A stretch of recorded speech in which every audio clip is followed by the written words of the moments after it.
Muy buenas noches a todos. Estamos ante una tragedia. Eduardo Zaplana, muy buenos días.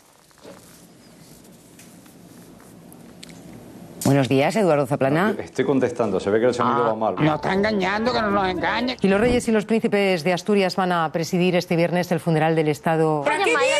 O el funeral de Estado, queremos decir. ¡Menos mal! Se llama Antonio Bandín Moreno, pero desde el 27 de noviembre es otra persona. Antonio Gilipollas Caraculo. Antonio Gilipollas Caraculo. Así le ha bautizado la compañía Gas Natural en su última factura. Todo el barrio bromea ya con su mote. Vas a tomarte un cortado i... Ja, mira, hasta aquí el Caraculo. Hi ha molta maldat en este món. S'ha aprovat un veto parcial de Convergència i Unió, veto que ha rebut el suport també, entre altres, del Partit Popular i de 4 senadors d'Esquerra Republicana.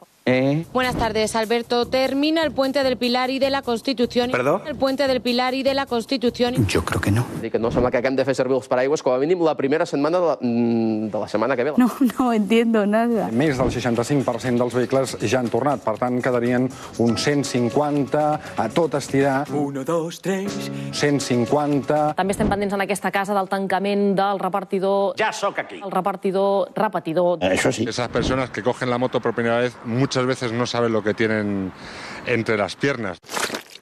En este punto nos despedimos de los espectadores de la ONU. La ONU, en la ONU. De la ONU, perdón. Qué manía tengo yo de decir la ONU. Liz, aparte de bailarina, es persona.